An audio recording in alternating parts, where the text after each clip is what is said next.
ಹಾಗೂ ಮಾರ್ಗದರ್ಶಕರು ಆಗಿರುವಂತಹ ಅಶೋಕ್ ಸರ್ ಅವರೇ, ಮುಖ್ಯ ಗುರುಗಳೇ ಚಂದ್ರಕಾಂತ್ ಸರ್ ಅವರೇ, ಇನ್ನಿತರ ಎಲ್ಲಾ ಸಿಬ್ಬಂದಿಗಳೇ, ನೀವು ಮಾಡುವಂತ ಕಾರ್ಯ ಅತ್ಯುತ್ತಮವಾಗಿದೆ. ಇವತ್ತು ಇಡೀ ತಾಲೂಕಿನಲ್ಲಿ ಶನಿವಾರ ಇವತ್ತು ಹಾಫ್ ಡೇ ಸ್ಕೂಲು ಎಲ್ಲ ಸ್ಕೂಲಲ್ಲಿ ಮಾಡ್ತಾ ಇದ್ದಾರೆ.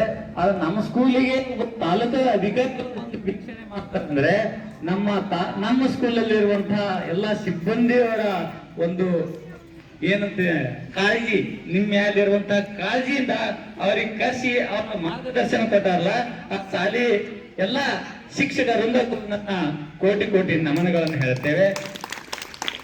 ಇವತ್ತಿನ ಕಾಲಘಟ್ಟದಲ್ಲಿ ಸರ್ಕಾರ ನೌಕರಿ ಸಿಕ್ತು ಅಂದ್ರೆ ಪಗಾರಕ್ಕೆ ಬರ್ತಾರೆ, ಪಗಾರ ತಗೊಂಡು ತಿಂಗಳಾದ್ಗಟ್ಲೆ ಆ ಕಡೆ ಹೋಗುವ ಸ್ಥಿತಿ ಒಂದು ಸ್ಕೂಲ್ನಾಗ ಅದ. ಆದ್ರೆ ನಮ್ಮ ಸ್ಕೂಲ್ ಹಂಗಲ್ಲ.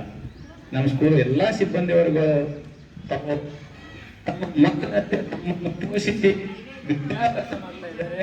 ಅದನ್ನು ನೀವು ಸದುಪಯೋಗ ಮಾಡ್ಕೋಬೇಕು.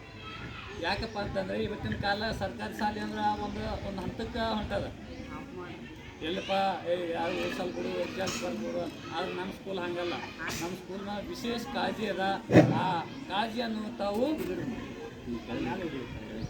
ಎಲ್ಲರೂ ಸಮಯಕ್ಕೆ ಸರಿಯಾಗಿ ವಿದ್ಯಾಭ್ಯಾಸ ಮಾಡಿ ಈ ಶಾಲೆಗೆ ಕೀರ್ತಿಯನ್ನು ತರಬೇಕು. ಹಾಗೂ